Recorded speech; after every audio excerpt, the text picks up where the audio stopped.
So bringing it to the positive side here, the CEO of IBM has quoted that AI is going to add 10 trillion to the world economy by 2030. So the world economy today is about $96 trillion.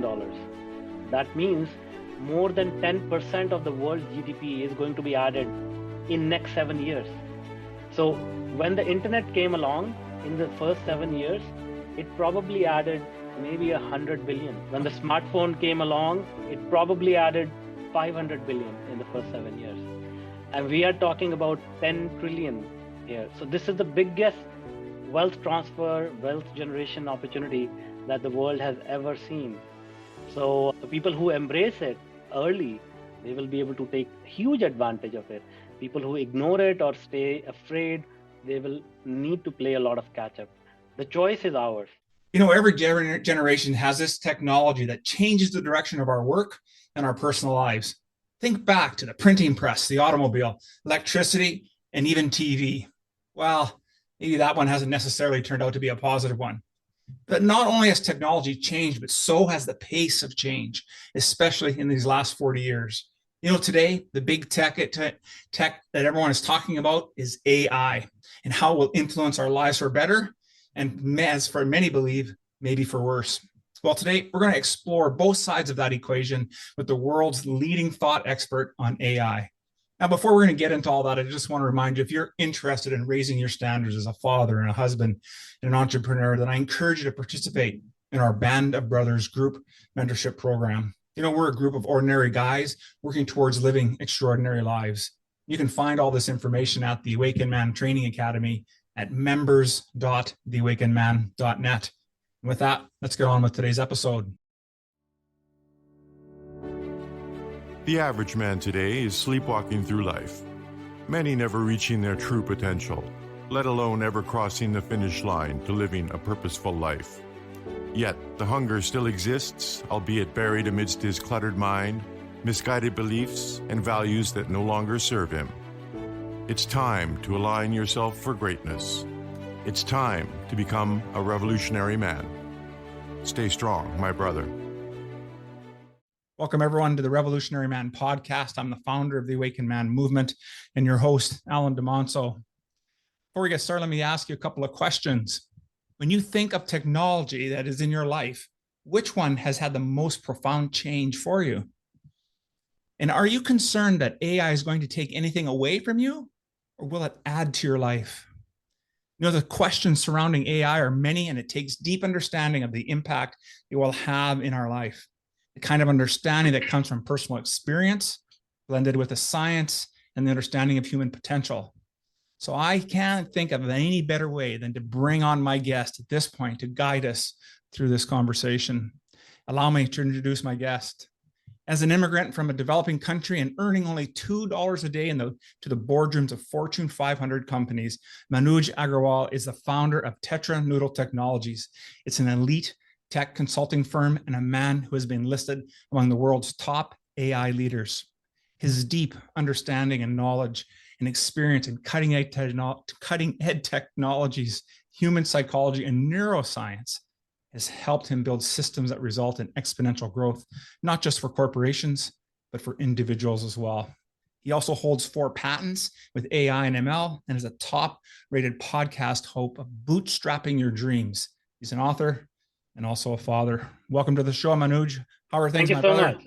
Thank you so much for having me. That's a generous introduction. Excited to be here. Oh, me too. And you reached out and we started to get some ideas and conversation about getting together.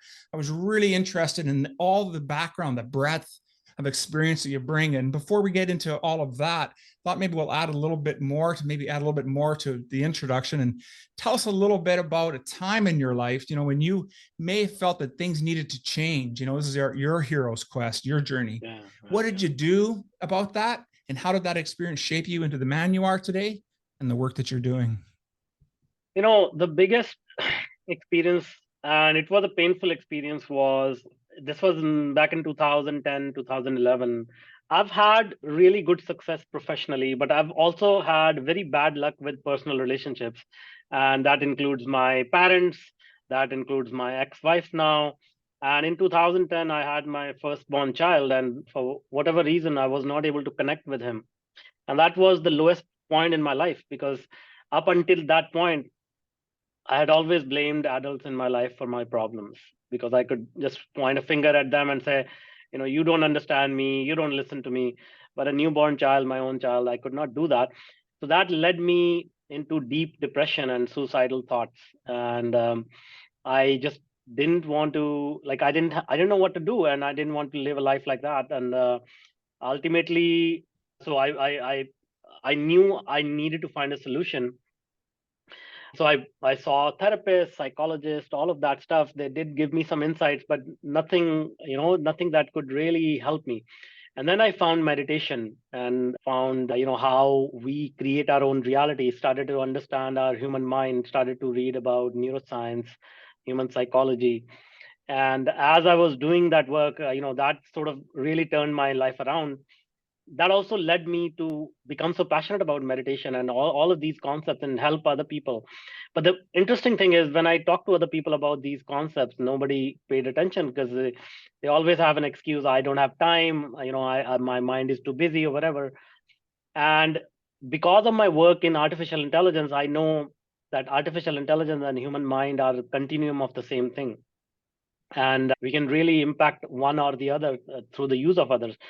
Unfortunately, our world today is controlled by AI already, and AI algorithms today are optimized for sensationalism and creating anxiety and all that.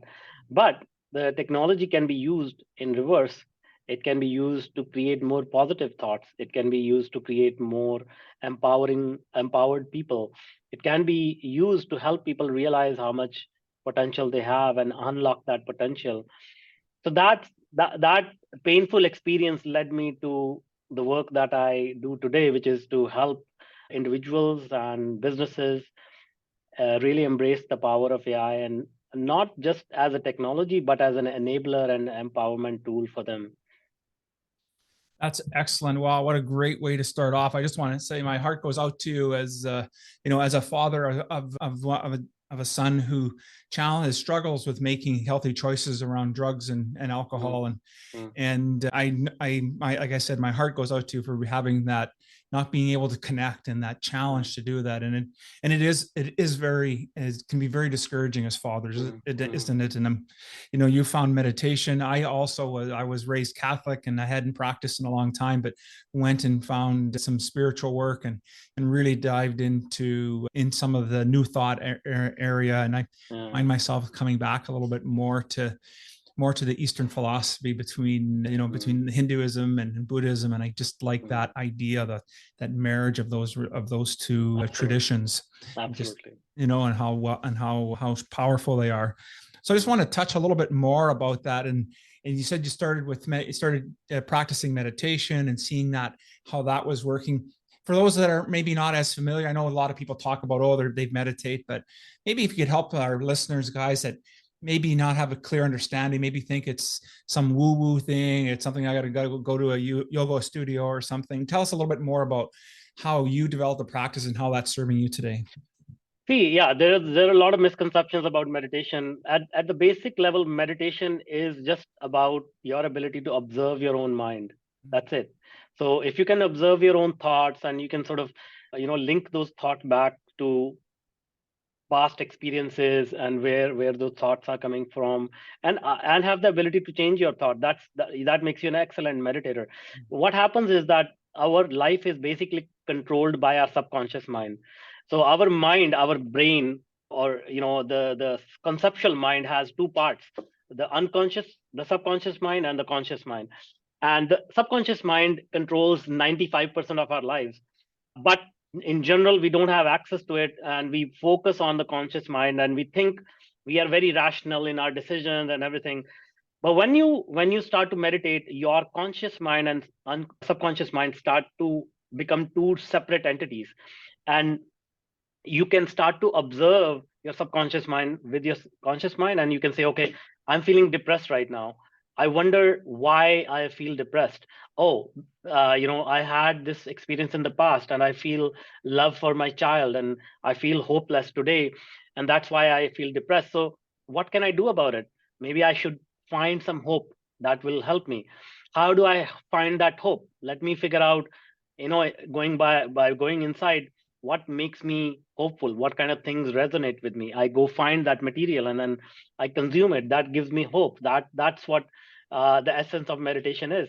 Now, meditation can be done, sitting quietly in a corner, or you can take a walk in nature by yourself, or you can sit by the river. In Christian tradition, there is a concept called the labyrinth. In many ancient churches, they draw the labyrinth, and it's basically a circle, a circular maze, and you just walk in it. That's it. And when you're walking in it, you're just going deeper into your own thought process, and that's meditation. So there are several ways to meditate. I mean, I have a friend. He's really fond of motorcycle racing, and when he says when he's motorcycle racing, he forgets about the world, and that's meditation to him, right? So the idea is to just go within and look at your thoughts, analyze your thoughts, and see, are those thoughts telling you the right stories, or they are telling you the wrong stories. Generally, our minds are on autopilot, telling us about. So generally they say we have about 60,000 thoughts a day, and 95% of them are negative. And so if you can filter these thoughts and to turn these negative 50,000 thoughts a day into 50,000 positive thoughts a day, imagine your life, what it will be. And I have seen it in my life. I've seen it in so many other people's lives. But that's the basic concept about meditation. I love that. I love that. And thank you so much for bringing in other traditions as well, right? The part of the thing that really attracted me with some of the new thought work was the contemplative prayer, right? Where we get an opportunity Exactly. to take a moment to really, be within ourselves. And I think as men, we tend to be more doers. It's how it's big part of our makeup. But when we can take that opportunity to be something, to become more part of who we are and release and know and experience that other part of life, I think our lives, progress. And you're a testament to that, because I mentioned in the intro about how you went from $2 a day to being in the boardrooms of Fortune 500 companies. Tell us a little bit about that journey and how that came to pass. Yeah. So when I was working in India, that was a tough life, and I didn't know any way out, but I knew I wanted to change my life. I wanted to experience more of what life had to offer. And one day I got inspiration reading some business magazines, and I was reading the stories of these tycoons who had built their empires starting from nothing. And that inspired me to think, okay, if these human beings who are just human beings, they can achieve these goals, and I should be able to do something better with my life. And at that point, it was not like going to, I never thought that I will be sitting in a boardroom of a Fortune 500 company, but it was more like, okay, if I can just afford the basics, like afford to buy a new pair of shoes every year, or like pay my fee for education and things like that. So it was like not very elaborate plans, just to get out of the situation that I was in. And then I found my passion with that inspiration, that I thought, okay, I need to create value in the world. I need to do something which is more which is more in demand, or people give more importance to some skill that I currently don't have, which led me to find my passion for technology. And I really enjoyed it, like programming and coding. I really enjoyed it, and I was good at it. And that told me that I'm on the right path, and it was valued by the world, and it was the right timing as well. This was right around the dot-com boom time, so it was a good start to begin with. So the right time at the right place. And through my own curiosity, I always wanted to do two things in my work. One was always work with new technology, cutting edge technology, because as engineers or as any passionate professional, we always want to like look at the latest and greatest and play with it, and break it apart and put it back together. It's fun, right? So that's one thing. And the second thing is, I always want to work on projects which impact humanity in a positive way.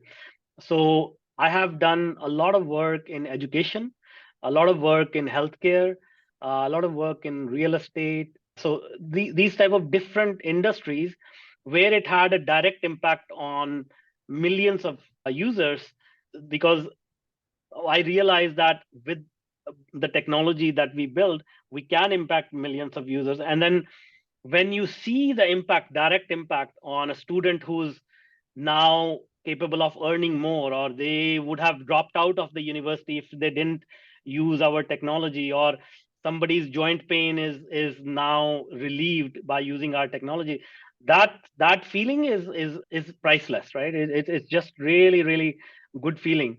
So when you put these two combinations together, our life always like takes you to these places where you continue to progress more, you continue to find yourself in situations where you pinch yourself, is like, how is this even possible? Is this really happening, or am I dreaming? But it does happen. Like, the more you focus on helping other people what they want, get what they want in life, the more you get what you want in life, directly or indirectly.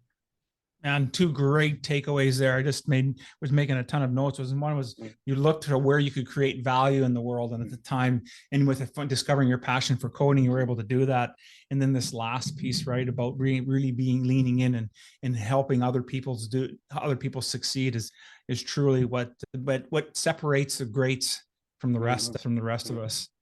Now, you've also been mentioned, I know you've been mentioned in circles around folks such as Bill Gates and with President Obama. And so it's taken a while for you to get to this point. So tell me a little bit about how does that feel? How did that journey come along? That, you've obviously very highly skilled with coding and doing that work, but now, you're looking at you're rubbing shoulders with some very powerful individuals in the world. Well, I mean, again, I have no idea how these things happen, but I want to clarify one thing. These people like President Obama and Bill Gates, they didn't mention my name directly. They mentioned the work that I have done. So, but, it happened after the fact, like after we delivered the technology, after it worked, after it impacted thousands of people, they heard of it and they said, wow, this is an amazing piece of technology. So what happened in this case was we built a technology which addresses a big problem for higher education institutions, where 30% of the students, they drop out of the university program in the first 2 years. And the reason is because they find that the subject is of no interest to them or too difficult for them. So we created AI algorithms which were optimized to match a particular student with the right set of courses, such that they will find it interesting, they will find it not as difficult to complete, and they will provide value for them in their career in the future. Wow. So that program actually, reduced the dropout rate drastically. And then President Obama mentioned that, for Obama, education was a big agenda. And then Bill Gates actually invested in that project through Bill Gates Foundation. Incredible. And what a great way. And we're going to start getting a little bit more into the AI side of it. And you've already mentioned about how we can use AI as an opportunity to do good in the world. And what an outstanding way to do that, to help us. Because I think for lots of young folks going to university, we may have an idea of what we want to do, and maybe not even that clear. But when we can use a system that helps prepare us and takes into account our likes and dislikes and anything else that you've put into that. Wow, what a powerful way to actually come out of there with something of value for themselves as well as for the marketplace. So exactly, kudos to you.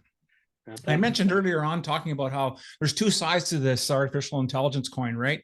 And the one side we haven't yet touched on is about how there's lots of chatter about how this AI is going to take over humanity. It's going to take all of our jobs and we're going to be obsolete. The human race is going to be obsolete. What's your take on it and where we are today and how it's moving forward? So there are two questions, right? There are two questions in this which people ask me. One is about jobs. So I do want to say that there will be some job displacement, but it's not going to be job elimination, because we have to think about certain things. And let me go address these things so that I can give you the context. We are entering in a post-thinking era in humanity, meaning what? Because so far, we have always valued our ability to think and solve problems. Whoever can solve big problems, get the big bucks, get the big respect, get the big, everything. Now, machines will be doing the thinking. and they can think much better, faster than humans. So, what will humans do? Humans will start to focus more on the emotional side of existence, creativity, empathy, listening to each other. These things will become more important because we won't need to do as much on the physical side. So the definition of work slowly may start to change. It may not be going to the office and filing documents and producing stuff. It may be just to spend time in the community, listen to other people. I mean, look at it this way. Therapists earn the therapists earn hundreds of dollars an hour just listening to somebody. That's all they do, right? So the definition of work itself may start to shift, and the things that we value in the world may start to shift. So these jobs that will be displaced, they will generate they will give way to new jobs, more fun jobs, more meaningful jobs, satisfactory jobs. And if people embrace this, they will be able to ride this wave and become very wealthy.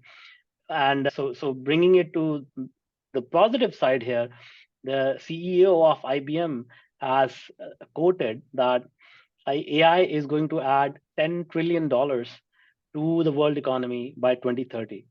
Wow. Okay. So the world economy today is about $96 trillion. That means more than 10% of the world GDP is going to be added in next 7 years. Okay. So when the internet came along in the first 7 years, it probably added maybe 100 billion. When the smartphone came along, it probably added 500 billion in the first 7 years. And we are talking about 10 trillion here. So this is the biggest wealth transfer, wealth generation opportunity that the world has ever seen. So people who embrace it early, they will be able to take huge advantage of it. People who ignore it or stay afraid, they will need to play a lot of catch up. The choice is ours. Yeah, I totally agree. And I think like any technology, right? I still have friends today while they can use a computer, when they buy something new, they're quick to make a phone call because they're too afraid or choose not to dive into learning that piece of technology anymore and adding any type of applications or anything to it. They just stay with the core things that they're used to. And you're absolutely right. I think there's a way for us to lean into this and take advantage of it. And so I wanted to dive into a little bit about that because you talked also about the neuroscience. So I wanted to know, how can we use the power of our mind with AI to achieve the things that we're wanting to achieve in life? Oh, that's very interesting. Let me give you a quick exercise here. See, this is related to meditation as well. So as I discussed earlier, meditation is basically trying to like observe your thoughts and sort of shift them. So let's say you want to achieve something, and we all want to achieve something in life. But let's take a very simple example. What do you want to achieve in next 30 days? Let me ask you that question. Let's say it's a dream come true scenario for you. Maybe you are planning a trip. Maybe you're planning something with your team at work or whatever. So what will be a really great experience for you in next 30 days? Oh, next 30 days, would be to travel for sure, and would be to go to Australia and somewhere else I've never been, and spend some time and learn about other cultures.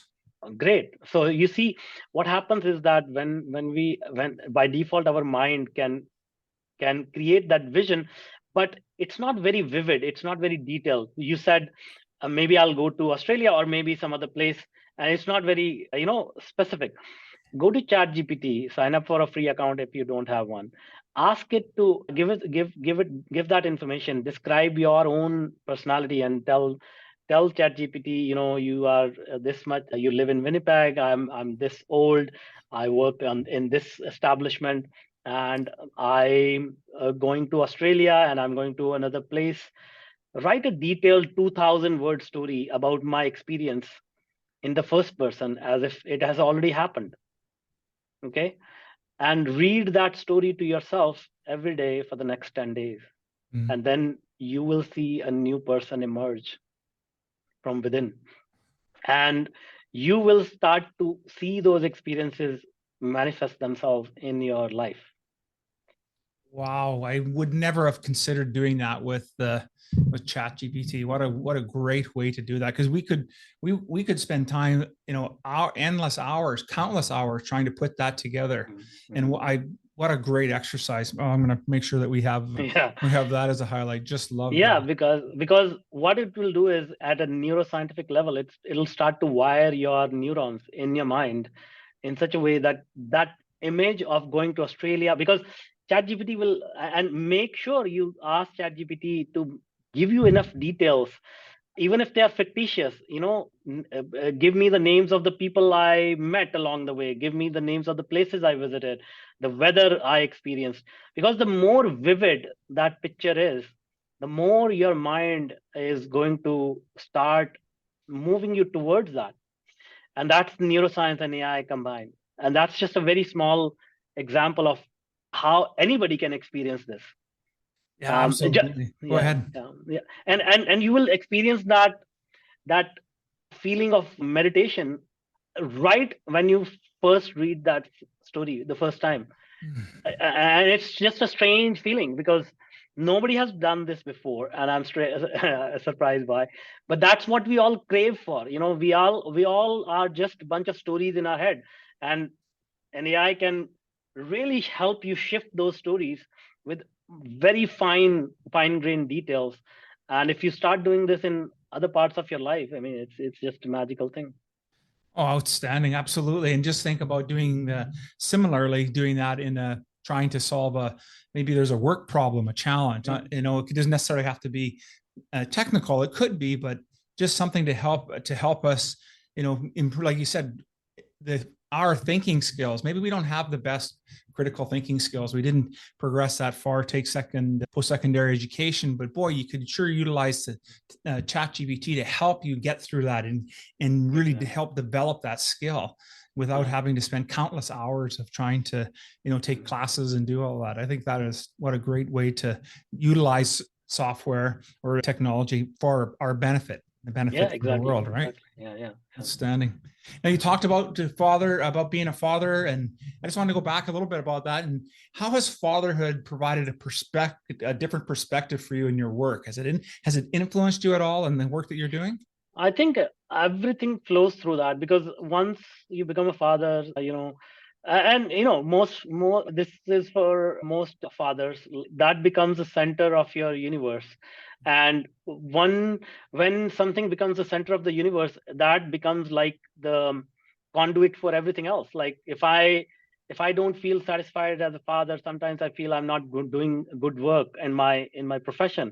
And I later realized they are both so interlinked that I need to first fix my problem with my son before I can hope to fix the big problem with my work, because they are so interrelated.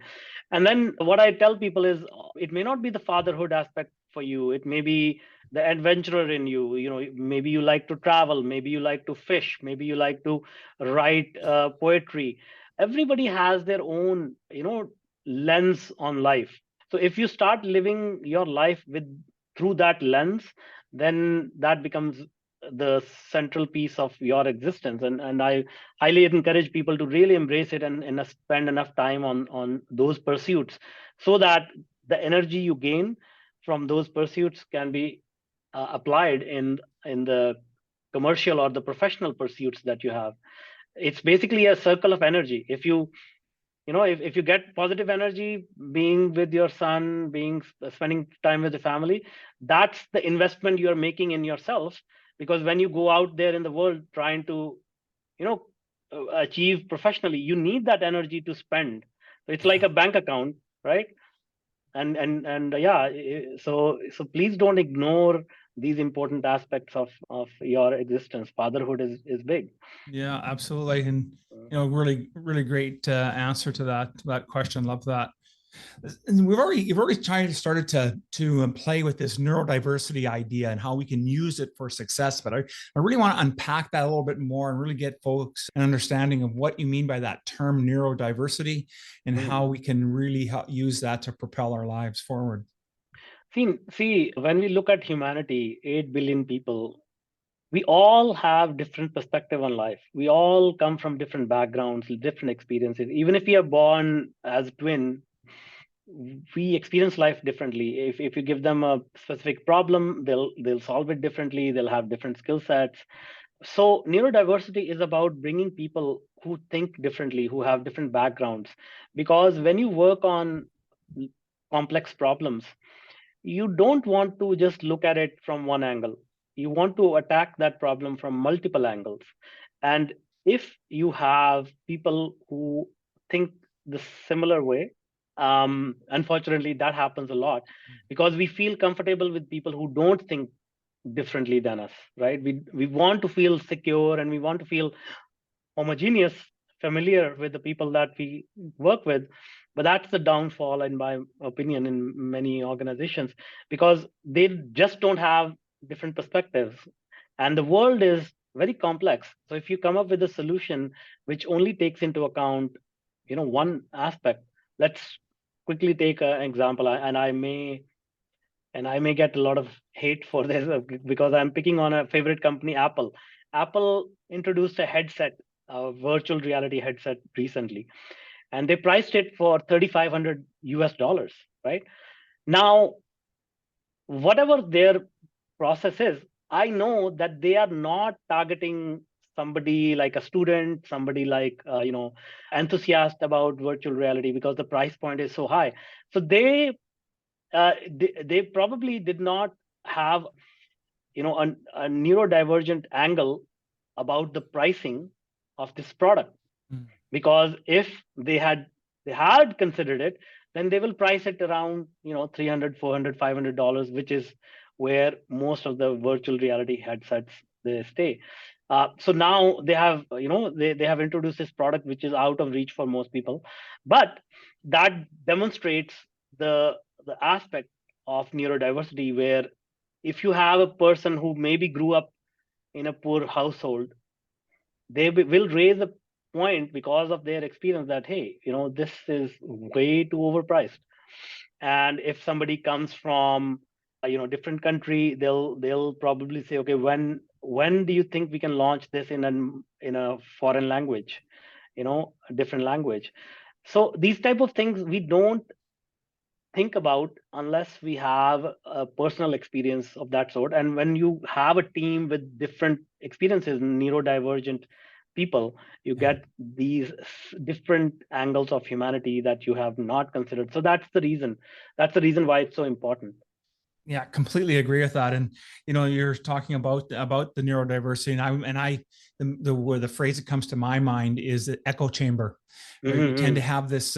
We have these certain pieces, the individuals, maybe it's media channels, whatever it is that we lean towards because we agree with it.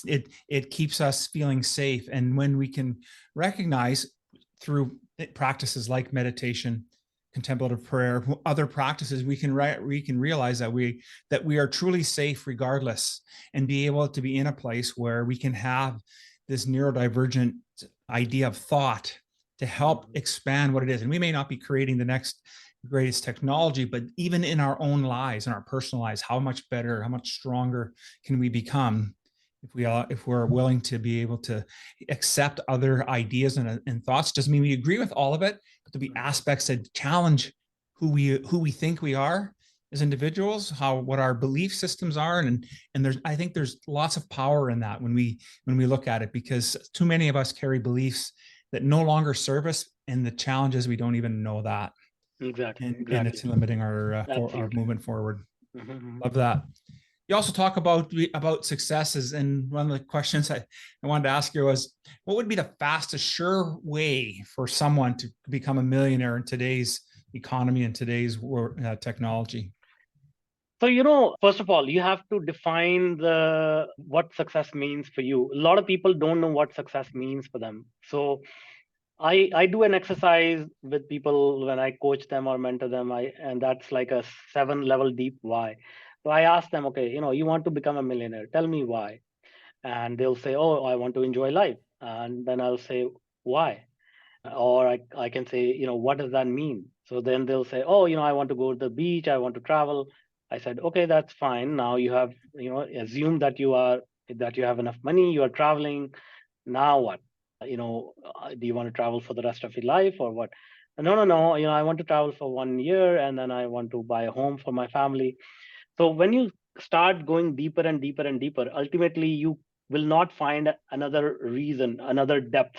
And that is your purpose. That's so some people will say it'll land, oh, I want my family to do well. That is my core purpose. I want my kid to go to a great school. That is my core purpose. So if that is your definition of success, then phrase it that way rather than saying, I want to make $1 million, because then you're working towards that success and it may end up costing $2 million. Who knows? But once you have clarity, again, create that clarity in more vivid detail. And again, I gave you this exercise. How will you feel when you have achieved that goal? What feeling will you have? Who will be around you? Where will you be? Like, just imagine that experience as if it has already happened. And people may think this is all woo woo stuff, but I'm coming to the practical stuff as well. So you have to remember that feeling, because everything that we do, we think that we want that job, a promotion, we want to earn a lot of money or whatever it is. At the end of the day, we are searching for that feeling that will give us Absolutely. when we achieve that goal. So you need to become familiar with that feeling by describing in vivid detail what does that look like for you. And then you need to work backwards from there to say, okay, I want to be here in this particular time frame. And time frame is very important. So you cannot just say, I want to become a millionaire, but you need to say, I want to become a millionaire by December 31st, 2024. And I give myself 1.5 years. So now you have a time frame, you have a goal. Now you start to work backwards and say, okay, what does it take to make $1 million in the next 18 months? That means 1 million divided by 18. This is how much I need to learn on average. 60,000. Let's say I'm not good at doing this math in my head. So let's say you want to make 60,000. That means on average you need to make 2,000 a day, right? So now you have a target that is more sort of, you can grasp that target and say, what do I need to do in this world to be able to make $2,000 a day, whether it's a weekend or not, right? And so now, again, utilizing our friend ChatGPT, you can say, hey, ChatGPT, I'm really good at, I have a background in technology. I have a background in culinary arts. I have done this. These are my accomplishments, and this is what I'm good at. This is what interests me. Give me some ideas which can help me generate 2,000 a day, right? And then, okay, give me some tactics that I can take, that I can do today to get to that level. Give me, some ideas on how I can execute these tactics. Give me some ideas on who can help me to get there and how do I reach out to them. All of these ideas are the building blocks or the puzzle pieces that we anyway have to do to reach that goal. But the thing with AI is it is making it so easy to ask that question and get a good answer back. So one thing I always tell people is, let's say you are running a business, and we all know business always depends upon the strength of the team, people around us. So imagine if, as a business owner, if tomorrow you can hire an employee who has a PhD in science, PhD in medicine, PhD in law, PhD in history, anthropology, all of these topics, and it is available to you for free or very cheap and never takes a day off and available all the time. How much growth you will have in your business with that employee? So that's what AI is to you now, to accomplish your goals in this way. So now you can see, like, step by step, use AI to visualize your goal, clarify your goal, use AI to build strategies, figure out how to get to that goal, use AI to find the tactics to implement those strategies, use AI to figure out who can help you to get there, and use AI to figure out how to reach out to those people. And those are like those are the things that are fundamental to any success story. Most people fail at one or more of these things, and now this companion can help you with all of these. Wow, what a great way to bring in AI and that chat GPT. I would not have considered that, the way you framed it about how we can use it for problem solving and just about everything. Well, actually everything in our life. It might not be able to show us how to cook, but it'll give us the recipe. That's for sure. Yeah, exactly. Right. But the thing is that I think, what I'm really getting out of this conversation is that there's an opportunity here to lean into some new cutting edge technology, and how we are starting to marry our mindset with that. We can really make some profound changes in our life. Even if it's only personally, it's still a profound change for our lives and for humanity. Yeah, absolutely. You've been on a long journey here, Manuj, with, where you are, where you started from to where your career is today. What would you say was the best piece of advice you've been given? Best piece of advice I've been given is focus on relationships and communication. We all tend to think, we are all, this smart, we have done this, I have this degree, this MBA, PhD, whatever it is, doesn't matter in this world. What matters is how empathetic you are towards others, how you can connect with others, how you can listen to others, how you can help others and build those relationships, because that's the true wealth. That's true wealth. Absolutely. I've heard it said our net worth is in direct proportion to our network. Yeah, building relationships is incredibly important. Of everything that we've spoken about today, and maybe there was something we didn't get a chance to touch on, what would be the one takeaway you'd want our listeners to have? One takeaway is, humans are always worried and stressed over things that are unknown. But I believe we are sitting on the threshold of such a major change, an era of abundance and prosperity. I implore people to explore this technology and really embrace it, not be scared, not give in to the fear, and really transform their life and their families' lives and their communities' lives using this technology. It's revolutionary. Yeah, it sure is. And like I said at the start of this whole podcast today, was that every decade almost there's been technology that has shaped humanity, has changed us, and those that get in on it early and start to play with it and understand it are the ones that end up by leading us forward through. And so I just want to say once again, thank you so much, Manuj, for helping us get a better understanding of what AI is all about and how we can actually use the power of our minds with technology to serve a greater good. If folks are interested in getting a hold of you and participating in any of your work, what would be the best way for them to reach you? I think LinkedIn will be the best way. Just find me on LinkedIn, tell me that you heard me on this podcast and what are you trying to accomplish in your life or business and how we may be able to help you. Outstanding. I'm going to make sure that and any other social media links you'll have to, in the show notes for today's episode so people can get a chance to reach out to. I want to say once again, thank you so much, my friend. It was an outstanding conversation. Absolutely. Thank you so much for having me. Thanks.